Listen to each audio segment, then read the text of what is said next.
다행히 이제 첫 번째 교재가 번역이 전체 완료됐습니다. 제가 2007년도에 CHC에 갔었으니까 그때 돌아온 이후로부터 그 교재를 번역하고 싶어서 무려 약 20년 동안을 꿈꾸다가 하나님께서 너무 늦은 시간에 은혜를 주셔서 이렇게 번역이 완료됐습니다. 특별히 교회 입문 과정은 교회 그 초신자용이기보단 오히려 교회 본질에 대한 또는 우리 교회가 추구하고자 하는 방향에 대한 부분들입니다. 대부분은 지금 현재 아마 우리 아시아 쪽에서 아마 카리스마틱 계열 내에서는 아마 두 번째로 큰 아시아 쪽에서는 큰 교회가 아닐까 싶은데 약 한 4만 명 정도로 추정이 됩니다. 그쪽이 워낙 방대한 양인데다가 싱가포르라는 이 국가적인 환경이 워낙 조직적인 환경이라 굉장히 체계적으로 구성되어 있어서 이제 그걸 번역을 해서 가급적 교회 안에서 체계적으로 교육하고 양육하고 하는 프로그램으로 사용했으면 해서 합니다. 이제 바라기는 원래 이 교재 번역의 목적은 1:1이 목적입니다. 이건 아마 CCC나 옛날 그 대학교 내비게이터 또는 또 하나 있는데 UBF인가요? UBF. 제가 정말 존경하는 한 목자님이 계신데 UBF 목자님이세요. 전라도 분이셨는데 지금 이철교 목자님 아마 성교 나왔다 들어오셨을 텐데 제가 너무너무 존경합니다. 그분이 UBF 목자인데 군대에 있을 때 저에게 1:1로 성경 공부하자고 하신 분이에요. 야간에 교회 데려다가 1:1로 성경 공부하시고 그분이 군대 생활할 때 정말 모범적이었습니다. 그분은 그리스도를 몸으로 살아내시는 분이었어요. 저는 군대에 있을 때 어떻게 하면 군대를 빨리 끝낼까에 대해 집중했다면 그분은 군대를 선교 현장을 삼으시더라고요. 정말 존경하는 분입니다. 바라기는 이제 우리 교재가 그처럼 1:1로 사용될 수 있기를 바랍니다. 또 하나 이게 베델성서인데요. 이제 베델성서를 쭉 쳐다보니 이제 내용이 워낙 훌륭한 측면도 있으나 또 다른 측면도 있어서 굉장히 많은 수정을 하고 있어요. 그래서 좀 시간이 많이 걸리고 있습니다. 특별히 이번 주에 아마 내일부터 아마 금요일까지 가서 직접 공부해보고 어떻게 접목시킬 수 있는지 자세히 살펴보고 베델성서 대학을 구성하는데 좀 참조하도록 그렇게 하겠습니다. 오늘은 이제 원래 다니엘서를 공부하던 걸 잠깐 내려놓고 아마 이 산상수훈을 좀 배경을 완료하는 게 좋을 것 같아서 오늘은 다시 한번 논의하고 하겠습니다. 지난번에 우리 산상수훈 맨 처음 공부할 때 뭘 공부하는지 기억나시나요? 대사? 오케이. 자, 산상수훈. 맨 처음 공부한 게 예레미야서 31장 31절입니다. 이게 새 언약에 관한 약속이죠. 새 언약에 관한 약속은 왜 있어야 한다고 말씀드렸죠? 새 언약에 관한 약속은 왜 있어야 한다고 말씀드렸죠? 30장 31절에 저는 늘 고맙습니다. 늘 기억이 안 돼서 고맙습니다. 새 언약은 왜 필요하죠? 내가 저희의 남편이 되었어도 이미 관계가 설정되어 있다는 거죠. 이 언약적 관계가 설정되어 있었음에도 불구하고 저들이 언약을 파괴하였습니다. 그러므로 언약을 파괴하였기에 새 언약을 다시 만들어내겠다는 겁니다. 그럼 여러분 한번 여기 보시죠. 새 언약을 파괴하였기에 새 언약을 만들겠다는 뜻은 이 새 언약의 궁극적 목적은 언약을 파괴할 수 없도록 만드는 데 목적이 있습니다. 그러면 역으로 옛 언약은 언약을 지킬 수 있는 구조가 아니었던 거예요. 그 구조의 근본 원인은 어디에 있는 거죠? 옛 언약이 지켜질 수 없는 근본 원인. 그게 신명기 29장 4절입니다.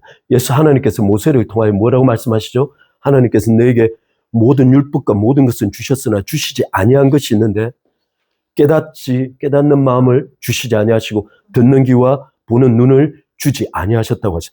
따라서 신명기 24장, 29장인데 여기 28장에는 뭐가 기록되어 있죠? 이제 성경은 쫙 연결되어 있습니다. 28장에 뭐가 기록되어 있죠? 여기에 바로 복과 저주가 기록되어 있습니다. 복이 15줄, 약 15절 정도 기록되어 있죠. 저주가 약 40여 절이 넘습니다. 바꿔 말하면 저주가 약 3배 정도 됩니다. 그런데 모세가 신명기 29장 4절을 통해서 무엇을 말하고 있는 거죠? 너희가 반드시 저주받게 될 거라고 말하는 겁니다. 따라서 옛 언약은 이미 신명기 29장 4절을 통하여 깨닫는 마음이 없고 보는 눈과 듣는 귀가 없기에 실패가 작정돼 있다는 겁니다. 제 말 이해하시죠? 근데 중요한 건 신명기 29장 4절이 계속 연결됩니다. 신명기 29장 4절은 마음의 완악함을 뜻합니다. 이게 마음의 완악함을 뜻. 신명기 29장 4절은 이 마음의 완악함을 통하여 필연적으로 언약이 실패할 수밖에 없음을 이미 이야기하고 있습니다. 근데 놀라운 사실은 이사야서 6장 10절에 똑같은 깨닫는 마음, 듣는 귀, 보는 눈을 보지 아니하셨다고 하셨습니다. 근데 이사야가 하나님께 질문합니다. 언제까지 깨닫는 마음, 듣는 귀, 보는 눈을 주지 아니하시겠습니까? 라고 했더니 하나님께서 하신 말씀이 완전히 황폐하게 될 때까지입니다. 이게 지금 갑자기 어디서 많이 듣던 이야기죠. 이게 다니엘서와 연결되어 있습니다.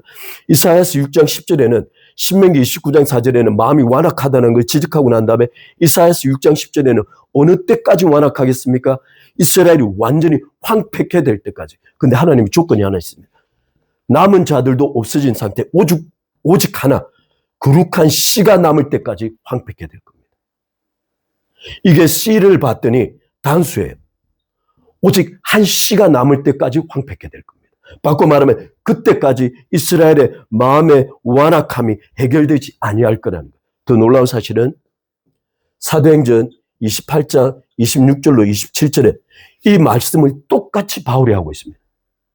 이스라엘 백성들이 복음을 받아들이지 않는 태도를 보고 깨닫는 마음, 듣는 귀, 보는 눈을 너희에게 주시지 않았다. 그러면서 바울이 말하기를 이제부터는 복음이 이방인으로고 향할 거라는 겁니다. 그러면 이 마음의 완악한 이 한 문제들 때문에 하나님의 긴 역사가 이미 예견이 되어 있는 겁니다. 이스라엘의 완악함은 이방인으로 복음이 증거되어져서 로마서 10장에 이방인의 수가 차기까지 이스라엘의 완악함은 지속될 겁니다. 그때까지 이스라엘은 황폐케 될 겁니다. 그런데 놀라운 사실은 이 완악함이 거룩한 한 씨에 의해서 해결되는데 마태복음 13장에서 이것을 말하고 있습니다. 1절에서 8절 정도인데요. 마태복음 13장에서 예수 그리스도께서 제자들에게 말씀하시기를 너희에게는 보는 눈, 듣는 귀, 깨닫는 마음을 주셨다는 거예요. 바꿔 말하면 이 거룩한 씨를 통하여 비로소 마음의 완악함이 해결된다는 거예요. 여러분 이렇게 보시면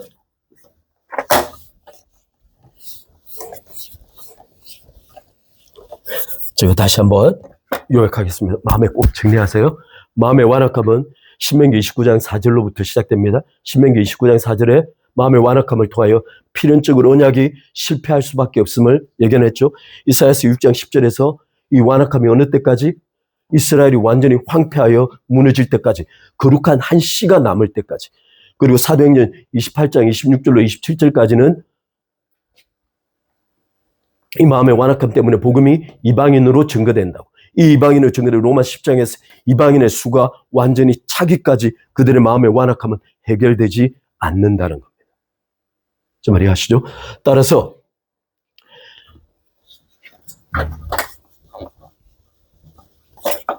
예레미야 31장 31절이 말하고 있는 말은 옛 언약이 필연적으로 실패할 건데 하나님께서 문제는 이겁니다. 하나님께서 언약이 실패한 원인을 하나님께서 어디에 두고 있느냐예요. 여러분 제가 이거 계속 말씀드렸죠. 하나님께서 옛 언약이 실패한 원인을 어디에 두고 있는 거죠? 네. 남편이 되었어도 저들이 언약을 깨뜨렸음이라고 말씀하시면서 이 저들이 언약을 깨뜨린 원인을 사람에게 두지 아니하시고 율법에서 찾으셨습니다.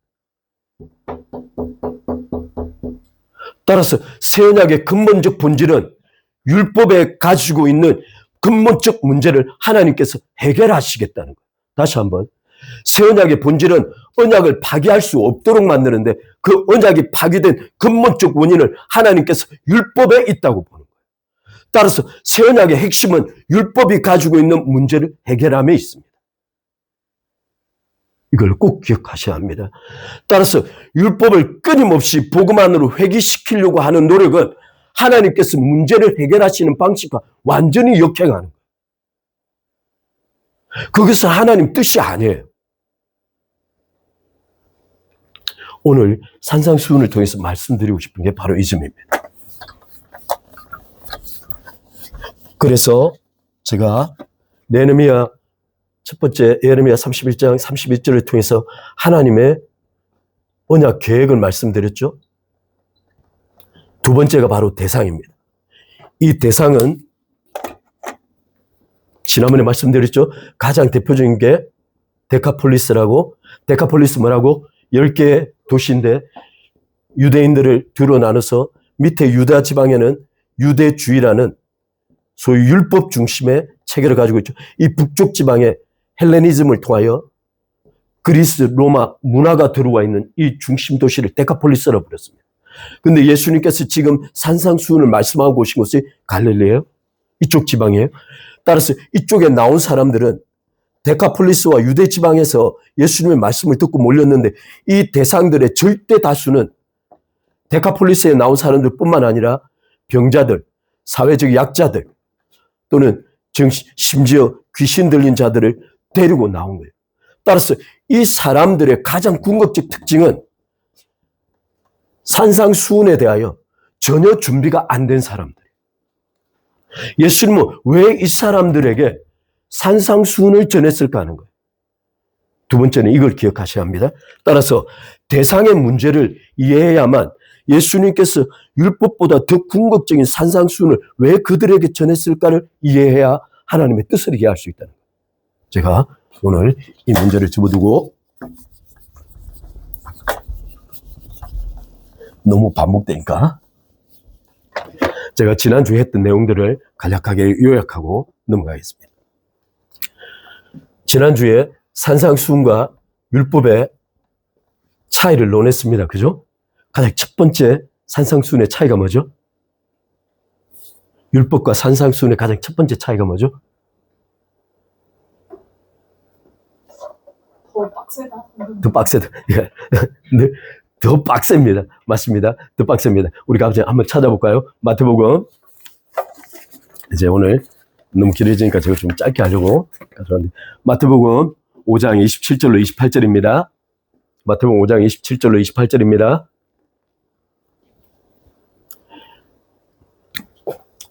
마태복음 5장 27절로 28절 한번 읽어볼까요? 시작. 내가 들었으나 나는 너희에게 이르노니 욕을 품고 여자를 보는 자마다 마음에 이미 가늠하였느니라. 자, 이게 예수님께서 이 간음에 대한 문제를 어디로 끌어내리신 거죠? 네, 마음의 문제로 예수님께서 이걸 끌어내리셨습니다. 바꿔 말하면 여기 지난번에 말씀드린 대로 여기 이제 블레포라는 단어인데요. 이 블레포라는 단어가 게이젯입니다. 게이젯, 룩게, 게이젯, 씨 뭐 이런 단어인데요. 이 단어가 지나치게 보거나 가끔 주시해서 보는 걸 뜻합니다. 바꿔 말하면 시각을 살짝 빼앗기는 걸 뜻합니다. 근데 여자를 바라보고 잠깐 시각을 빼앗겨서 beautiful 이라고 하는 순간 마음에 이미 음란이 시작된 겁니다. 만약 이 간음의 문제를 마음으로 끌어내리게 되면 어떤 현상이 벌어지냐면 하루에도 수십 번씩 간음을 하게 됩니다. 심지어 근친 상간에서부터 시작해서 동성에 이르기까지 일부 다처제에 이르기까지 마음 안에서 온갖 죄들이 하루에 동시에 벌어지고 있는 거예요.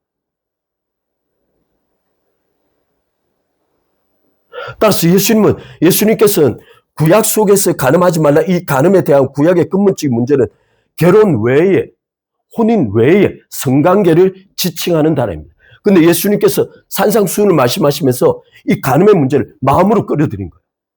따라서 이 마음에 대한 문제를 밑에 예수님께서 5장을 쭉 내려가면서 마음에 대한 문제를 계속 강화시켜 갑니다.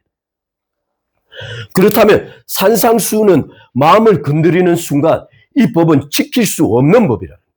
아까 말씀드렸다시피 신명기 29장 4절에 이미 깨닫는 마음을 주시지 아니하게 율법이 근본적으로 파기될 수밖에 없는 게 인간이라는 거죠. 따라서 예레미야 지난번에 예레미야 17장 9절에 뭐라고 말씀드렸죠? 사람의 마음은 부패하여 도저히 incurable, 치유할 수 없다는 거예요. 치료 불가능의 마음 상태를 가지고 있는 인간에게 마음으로 저지른 죄를 예수님이 지금 지적하고 있는 겁니다. 따라서 제가 지난번에 말씀드렸는데 근본적으로 산상수훈은 인간이 지킬 수 있다라고 말씀하시는 게 아니에요. 따라서 산상수훈을 구원의 조건으로 제시하는 순간 인간은 모두 다 지옥에 직면하게 됩니다. 율법 수준의 문제가 아니고 마음을 건드리는 순간 산상수훈은 인간 모두에게 지옥을 선언합니다. 따라서 산상수훈을 지킴으로 구원에 이를 수 있다는 모든 논지는 미안하지만 다 거짓입니다. 그건 실제 산상수훈이 가지고 있는 예수님의 의도를 전혀 파악하지 못했기 때문에. 제가 또 한 가지 말씀드리겠습니다.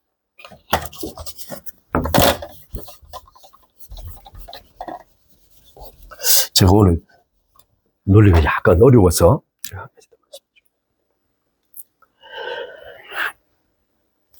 우리 다 같이 성경 한번 볼까요? 성경 한번 구절 찾겠습니다.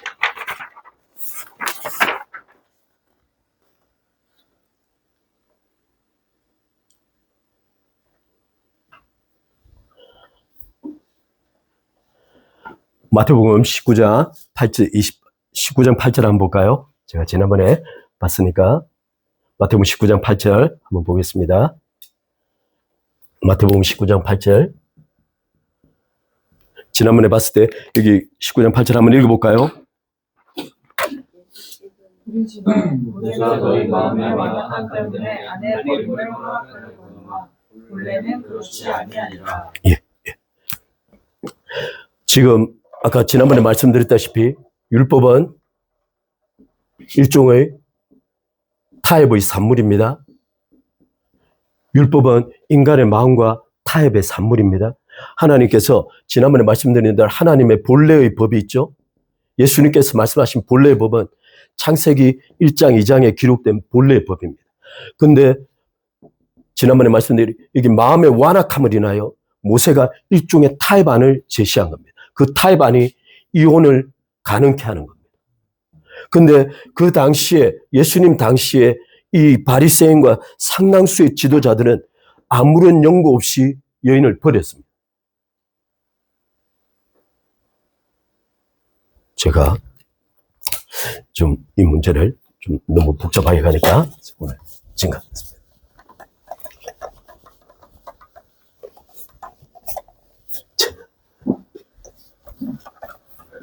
자, 첫 번째 마음에 대한 문제를 다뤘습니다.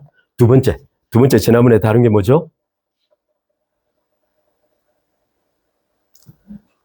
산상수훈과 율법의 차이. 두 번째 원수에 대한 문제입니다. 원수는 어떤 내용이죠? 율법 속에서 이웃에 대한 사랑을 말합니다. 근데 이방인에 대한 또는 하나님을 즉대시하는 존재들에 대한 모든 것은 원수로 규정하고 즉대시하도록 규범화되어 있습니다. 이것이 심지어 신약까지 내려와서 제자들 사이에도 예수님께서도 이방인을 개라고 불렀습니다. 따라서 이런 사상들이 유대교의 근본적 토대입니다. 그런데 예수님께서 말씀하시기를 원수를 제거한 겁니다. 원수를 사랑하고 너희를 핍박하는 자를 위하여 기도하라고 말씀하십니다. 따라서 유대인들이 설정하고 있는 율법에 설정되어 있는 기본적인 민족적 구분 차이를 제거시켜버린 겁니다. 예수님께서. 지금 다음에 이제 다니엘서도 다룰 텐데요. 다니엘서 2장에 실제 다니엘이 왜 그 꿈을 해석하려고 했을까라는 것의 근본 동인을 좀 말씀드리고 싶습니다. 다니엘이 그 꿈을 해석하려고 하는 근본 동인 이면 속엔 자기와 같은 박수들을 살리려고 하는 의도가 있습니다.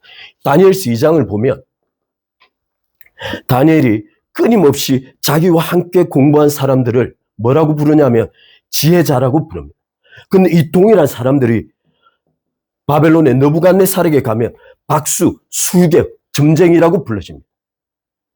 다니엘은 끊임없이 이들을 지혜자라고 불렀어요. 따라서 다니엘이 꿈을 해석하고자 하는 그 동기 이면에는 이들을 살리고자 하는 마음이 있습니다. 이것이 어느 정도의 마음이냐면 당시 히브리인들의 근본적인 민족적 틀을 깨는 사상이에요. 지금 다니엘서는 굉장히 많은 것을 이야기하고 있기 때문에 다음에 이걸 한번 다루겠습니다. 두 번째 문제는 마음에 대한 문제도 다루지만 원수에 대한 문제도. 세 번째 뭐가 있죠? 선의 기준이 완전히 달라졌습니다. 선의 기준은 어떤 거죠? 선의 기준은 율법에 의하면 외적 거룩이 기준입니다. 하나님께서 말씀하시기를 내가 거룩하니 너희도 거룩하라. 이 거룩에 대한 근본적 개념은 외적 거룩입니다. 하나님께 예배할 수 있는. 그래서 음식 제도에서부터 이방인과의 구별에 이르가 하나님께서 외적으로 거룩을 유지할 수 있는 다양한 법들을 주셨습니다. 그런데 갑자기 마태복음 5장의 맨 마지막 절에 뭐라고 말씀하시죠? 예수님께서 하나님의 완전하신 같이 너희도 완전하라입니다. 지난번에 말씀드린 이 하나님의 완전함을 해석하기 위해서 수많은 칼빈으로부터 수많은 주석가들이 이 완전함을 해석하고 싶어 했습니다. 따라서 다양한 방법으로 해석을 했는데 그 해석 자체가 결국 하나님의 완전함을 타협해야 되는 거예요. 근데 아까 말씀드린 대로 마태복음 5장 28절 정도 되죠. 이 간음을 마음의 문제로 다뤘죠. 이 마음의 문제가 법을 하나하나 이용하면서 계속 마음이 확대되어져 가는 겁니다.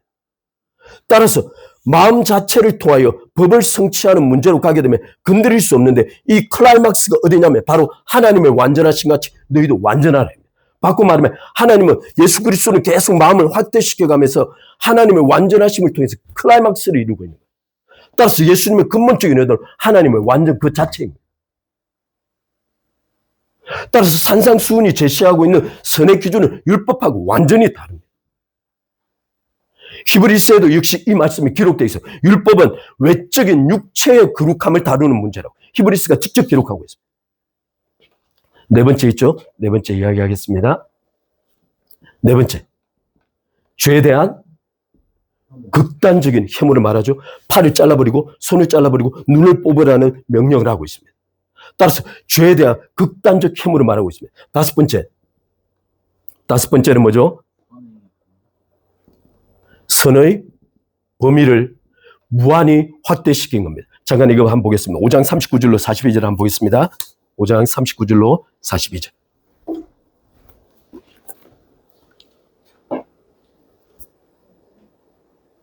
마태복음 5장 39절로 42절.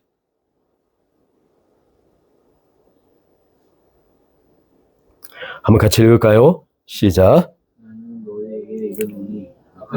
기억하지 말라. 누구든지 내 오른뺨을 치거든 왼편도 돌려대며 또 너를 고발하여 속옷을 가지고자 하는 자는 구도까지 가지게 하며 또 누구든지 억지로 오리를 가게 하거든 그 사람과 심리를 동행하고 내게 구하는 자에게 주며 내게 구걸하는 자에게 거절하지 말라. 이렇게 돼.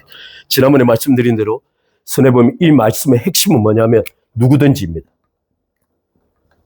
예수님은 자신에게 부당한 요구를 하고 있는 사람의 범위를 제한하지 않으셨어요.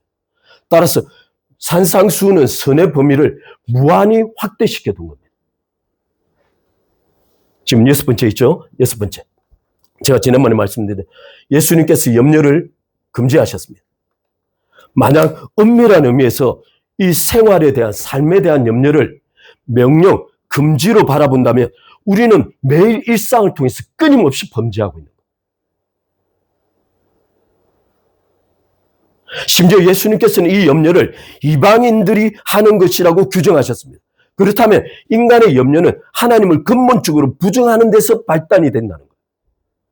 따라서 만약 염려가 예수님의 말씀대로 근본적으로 금지되어 있는 명령적 체계라면 인간은 매일마다 범죄하고 있는 거예요. 심지어 그리스도인들도 절대 예외가 될 수 없습니다. 마지막으로 일곱 번째이죠.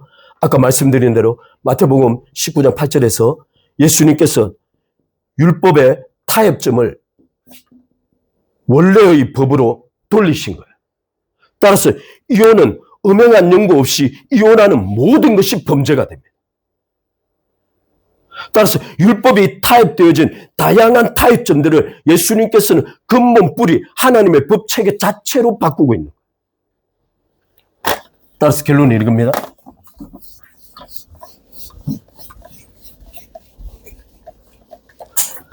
산상수훈을 통하여 구원을 얻고자 하는 소위 산상수훈을 지켜 행함으로 구원을 얻을 수 있다는 일체 논리는 잘못된 겁니다. 예수님은 산상수훈을 통해서 그것을 가르치고 싶은 게 아닙니다. 그렇다면 예수님은 산상수훈을 통해서 무엇을 말하고 싶어 할까요? 오늘 좀 두 가지만 살펴보고 마치겠습니다. 지난번에 말씀드린 대로 산상수훈 5장 1절로부터 3절까지 한번 읽겠습니다. 산상수훈 5장 1절로부터 3절까지 한번 읽겠습니다.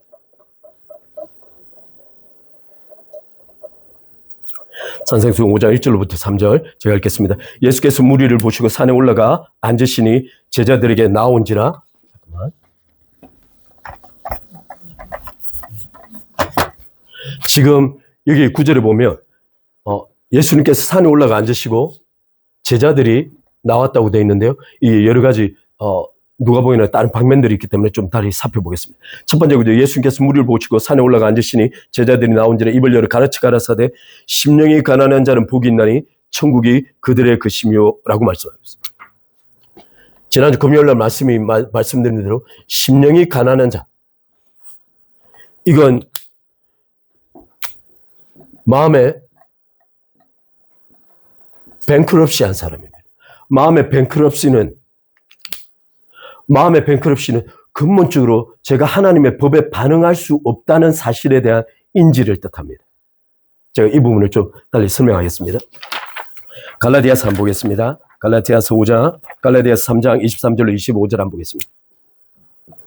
갈라디아서 3장 23절로 25절 한번 보겠습니다. 갈라디아서 3장 23절로 25절입니다. 제가 한번 읽어드리겠습니다. 믿음이 오기 전에 우리가 율법 아래 매인바되고 계시될 믿음의 때까지 갇혔느니라.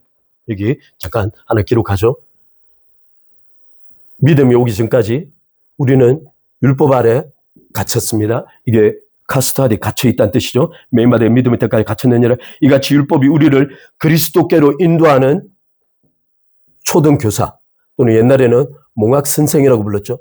율법은 모든 인간들이 율법 아래 나오게 되면 그 사람에게 그리스도로 가야 한다고 말하는 겁니다. 그리스도께로 가야 한다고 말하는 겁니다. 그게 초등학교 몽학선생이라고 불렀습니다. 그 다음 구절에 이렇게 말하죠. 믿음으로 말미암아 의롭다함을 얻게 하라면, 이 율법의 근본적인 목적은 예수 그리스도께 인도하여 믿음을 통하여 의에 이르게 만드는데 목적이 있습니다. 26절에 25절에 이렇게 믿음이 온 이후로는 우리가 더 이상 몽학 선생 아래 있지 아니하도다. 제가 여러분, 바리새인들의 가장 심각한 죄가 무엇일까요? 바리새인들이 저지른 충격적인 죄를 예수님께서 이같이 마태복음 23장 한번 보겠습니다. 마태복음 23장 13절로 15절을 한번 보겠습니다. 마태복음 23장 13절로 15절. 마태복음 13절로 15절. 같이 읽겠습니다. 시작. 화 있을진저 외식하는 서기관들과 바리새인들이여, 너희는 천국 문을 사람들 앞에서 닫고 너희도 들어가지 않고 들어가려 하는 자도 들어가지 못하게 하는도다. 화 있을진저 외식하는 서기관들과 바리새인들이여, 너희는 교인 하나를 얻기 위하여 바다와 육지를 두루 다니다가 생기며 너희보다 배나 더 지옥의 자식이 되게 하는도다. 이렇게 기록하고 있어요. 여기 바리새인들이 저지른 가장 중요한 문제는 아까 말씀드렸죠. 율법의 근본적인 목적은 율법 아래 나오는 자들로 하여금 예수 그리스도께 가게 하는 데 있습니다.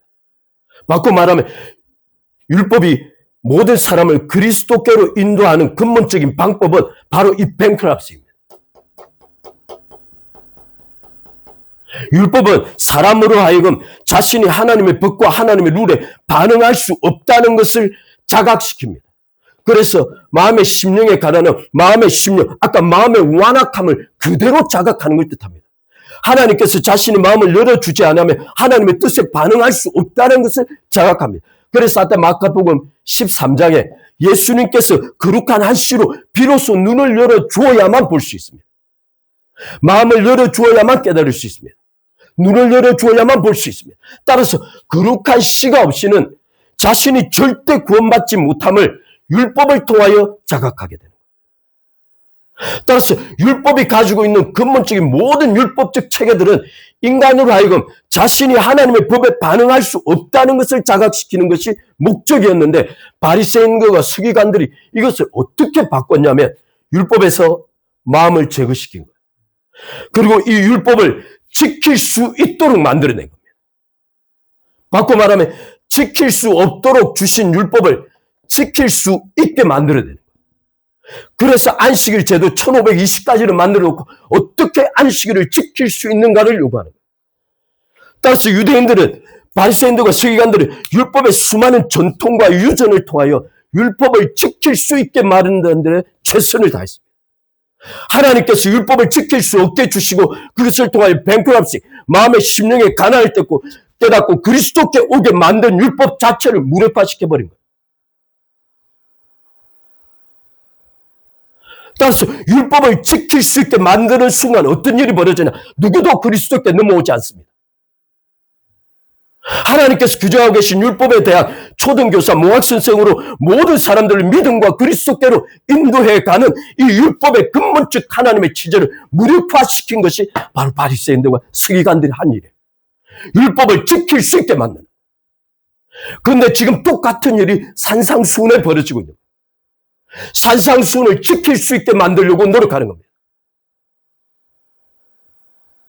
오직 그리스도께 나오는 자만 산상수훈을 볼 수 있음에도 불구하고 그 산상수훈을 그리스도 없이 인간의 힘으로 지킬 수 있게 만들어 놓으면 그리스도께서 무력화되는 거예요. 이런 일이 있을 수 없습니다.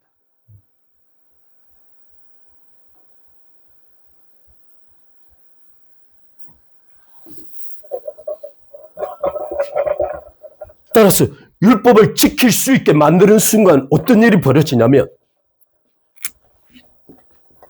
하나님의 아들 그리스도를 십자가에 못 박습니다. 율법을 지킬 수 있게 만든 그 율법의 궁극적 죄악의 끝은 하나님을 십자가에 못 박는 거예요. 율법의 주제자이신 하나님을 십자가에 못 박는 것으로 이것은 끝납니다.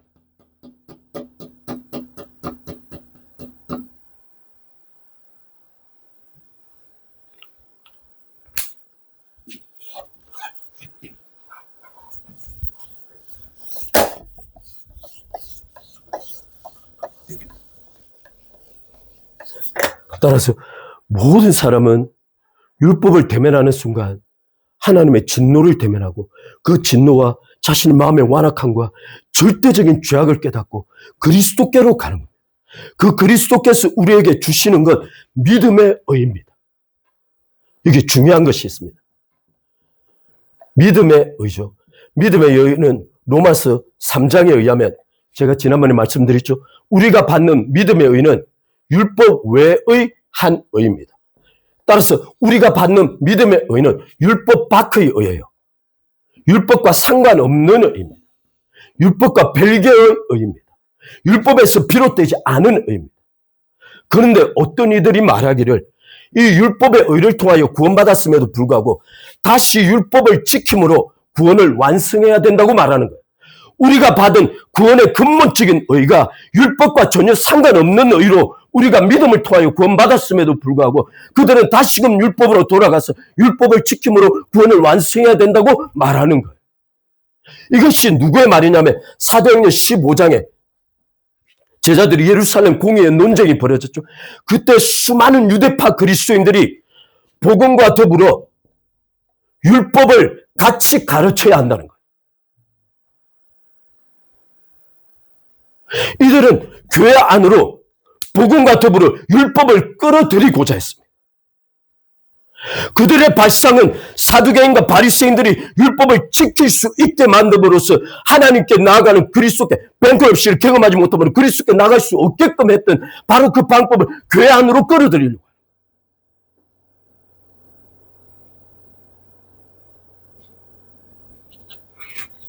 이거 제가 좀 흥분하지만 이런 건 있을 수 없는 일입니다. 따라서 우리가 구원받은 의는 믿음의 의입니다. 율법과 상관없는 의예요. 그러면 이 의가 완성되는 것 또한 율법에 기초하지 않습니다. 오직 하나님의 은혜와 성령의 법, 곧 하나님의 법 자체를 통해서 완성되는 그 하나님의 성령을 에스겔서에서 36장에서 26장에서 이것을 성령이라고 말씀하셨는데 예레미야 31장 31절에는 우리 마음속에 두는 것을 하나님의 법이라고 명명했습니다. 바꿔 말하면 성령께서 곧 하나님의 법 자체로 우리 안에 들어와 계신다. 더 이상 법이 문자의 계명에 의해서 요구되는 것이 아니고 성령 하나님과의 관계를 통해서 우리 안에 직접적으로 역사되고 있는. 그래서 제가 지난주 금요일 날 말씀드렸습니다. 제가 한 가지 말씀드릴게요.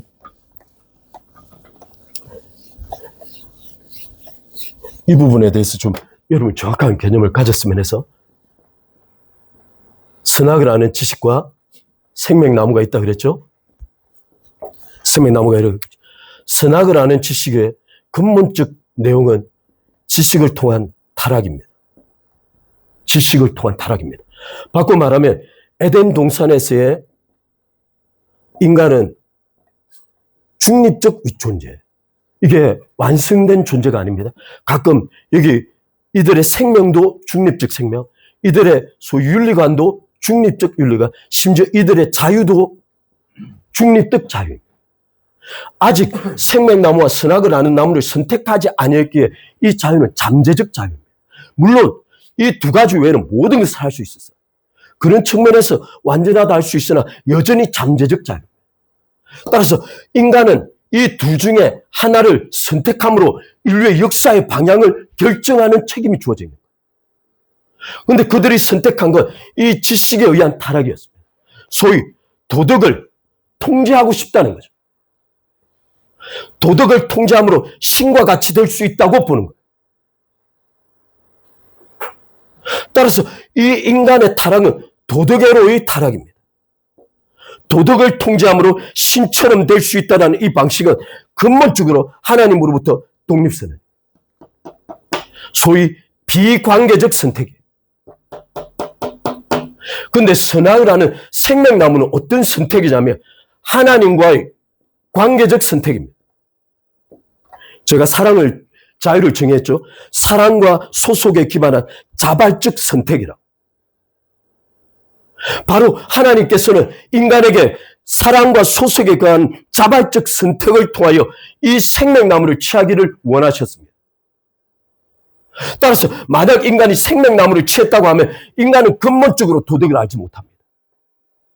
인간은 최초 잠재적 관계에서 하나님과 영원한 관계로 들어가는 거예요. 따라서 인간은 도덕적 지식에 의하여 독립적 존재로 자기 의를 추구하는 존재가 아니고 관계를 통하여 관계로 나아가는 존재. 제가 한 가지만 좀 더 말씀드리겠습니다.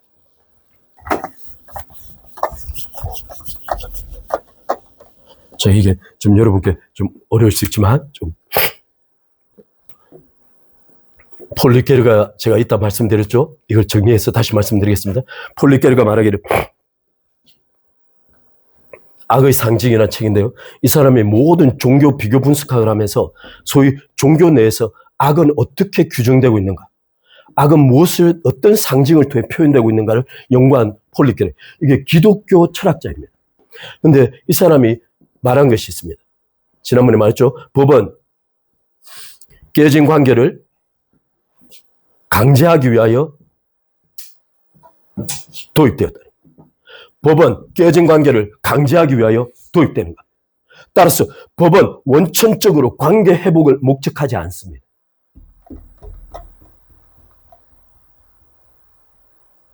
그렇다면 이 사람이 한 가지 더 말한 게 있어요. 악은 무엇인가?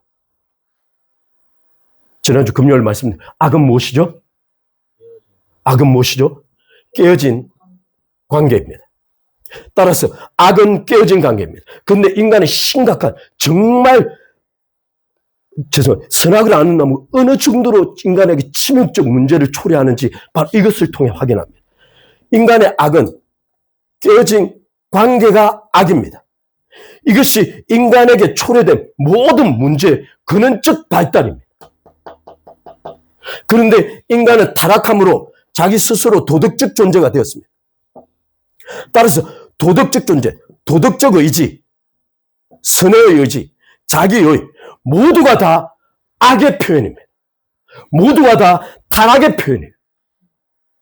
따라서 선을 통하여 구원에 다다를 수 있다는 발상 자체가 이미 타락에서 비롯됩니다.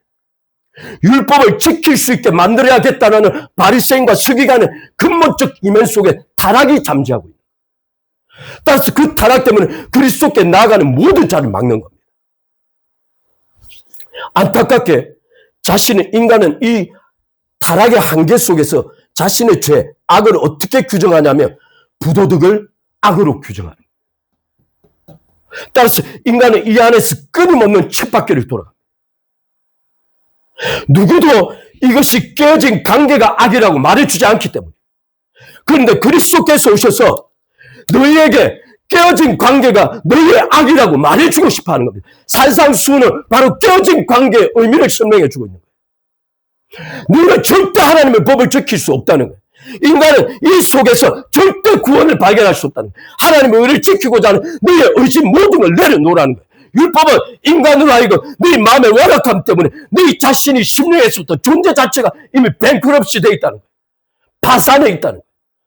따라서 산상수훈, 율법뿐만 아니라 산상수훈 자체도 인간으로 하여금 너희의 악은 도덕을 행하지 못하는 부도덕의 문제가 아니고 바로 존재 자체가 하고 있는 깨어진 관계 자체가 문제라고 말해주고 싶어 한다.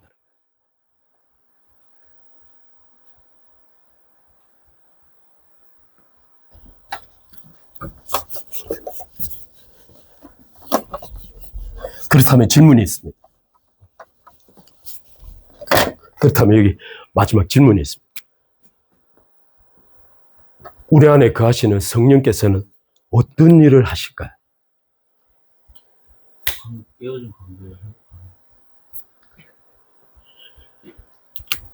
여기 그리스도인의 정상적인 삶이란 뭘까요?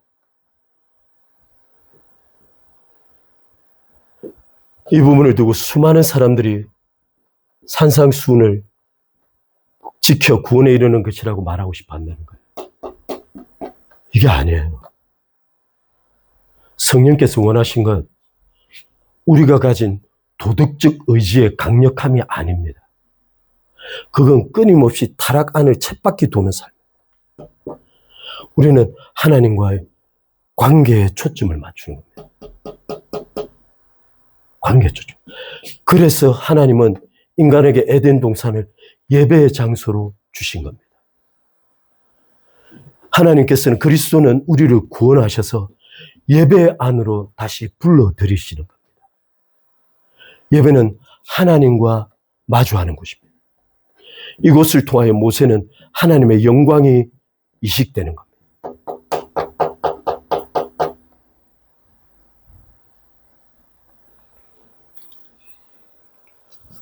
제가 좀 너무 지나치게 흥분했습니다. 좀 너무 아쉬운 게 많아서 제가 지나치게 했습니다. 이것이 하나님께서 새 언약을 만드신 근본적 이유입니다. 하나님께서 바라보고 계신 건 깨어진 관계에 대한 문제입니다. 그래서 예수님께서 무수한 죄인들에게 그저 오라고 말씀하시는 겁니다. 오라고. 수고하고 무거운 짐 자들 다 내게 오라고. 오라고. 이 부르심은 관계에 대한 부르심입니다.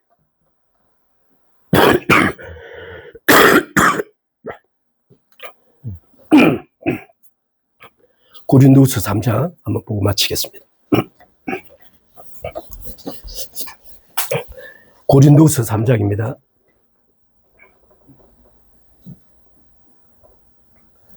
고린도후서 3장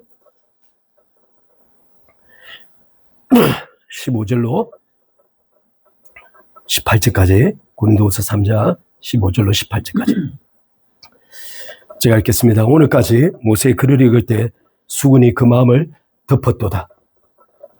아까 말씀드린 대로 이스라엘의 완악함이 해결되지 않는 이유입니다. 완악함이 해결되지 않는 이유입니다. 16절에 그러나 언제든지 주께로 돌아가면 수건이 벗겨지리라. 주는 영이시니 이 말씀이 중요합니다. 원래 영어에서는 The Lord is the Spirit 이렇게 돼 있는데요. 여기에 NIV인가 이쪽에는 The Lord became the Spirit입니다. 주가 성령이 되었다는. 왜 갑자기 바울이 이 말을 꺼냈냐면 모세가 거주했던 지성소는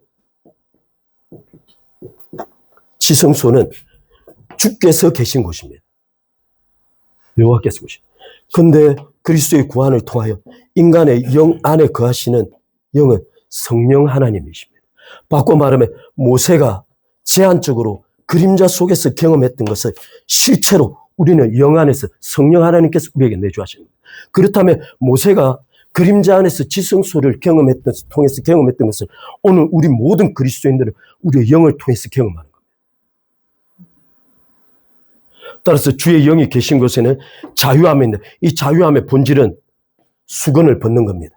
하나님과의 관계 속에 일체의 갇힘이 사라진 겁니다. 하나님의 그리스도의 영광을 직선적으로 보게 만든다는 겁니다. 그 다음 구절에 이렇게 기록하고 있습니다. 우리가 다 수건을 벗은 얼굴로 거울을 보는 것 같이 주의 영광을 보며 그의 형상으로 변화하여 영광에서 영광에 이르니 곧 주의 영으로 말미암아. 따라서 그리스도인의 변화는 바울이 규정하는 변화는 영광에서 영광으로입니다. 모세가 이 제한된 그림자 속에서 영광의 이식을 경험한 겁니다. 그가 경험한 건 율법을 지킴으로서가 아니고 지성소의 하나님의 영광을 바라봄으로써입니다. 그렇다면 오늘 그리스도인이 경험하는 영광에서 영광으로 나아가는 이 변화는 우리 영 안에 계신 성령 하나님과 끊임없는 직선으로 바라보는 그리스도의 얼굴에 비친 영광을 바라보는 거예요.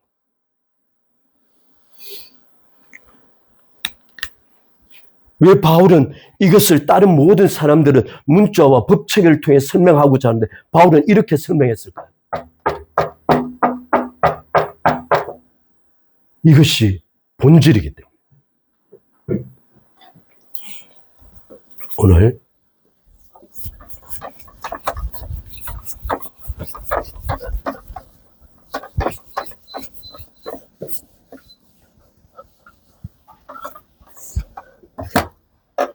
제가 어제 밤에 누워있는데 이제 이 말씀을 준비하고 이제 오늘 마음에 너무 큰 부담이 돼가지고 어떻게 나눌까 이렇게 생각하고 있는데 하나님께서 마음에 그냥 드는 생각이에요. 사랑하라고 그러셨어요. 어제 갑자기 또아겠어요. 이게 갑자기 사랑하라고 그러셔서 이게 뭔 말인가 싶었어요. 근데 오늘 아침에 와서 마음에 깊이 회개한 건 솔직히 이렇게 너무 훌륭하신 분들이 많으신데 가끔 그분들의 가르침이 너무 마음에 부담이 너무 세게 돼서 막 가슴에 이렇게 막 아까 표현하듯이 막 가슴에 막 이게 올라오는 거죠. 근데 아침에 회개하면서 하나님께서 마음에 주신 게 그들이 모세라고 너보다 먼저 하나님의 영광을 보고 하나님을 가까이 하고 그들이 하나님을 얼마나 사랑하는지 나 좀 알았으면 좋겠다고 따라서 그들의 권위를 인정하고 겸손히 그들과 함께 가는 걸 그렇게 하시는 것 같아서 마음이 너무 송구스러워서. 근데 오늘 말씀을 전하다 보니 또 뚜껑 열려서 오늘 열어보겠습니다. 제가 뚜껑 열린 건 다 제하시고 오늘 말씀의 원리는 이렇다는 것을 꼭 가슴에 아셨습니다. 따라서 그리스도께서 하나님께서 우리에게 주시는 구원의 가장 궁극적 선물은 성령 하나님이세요.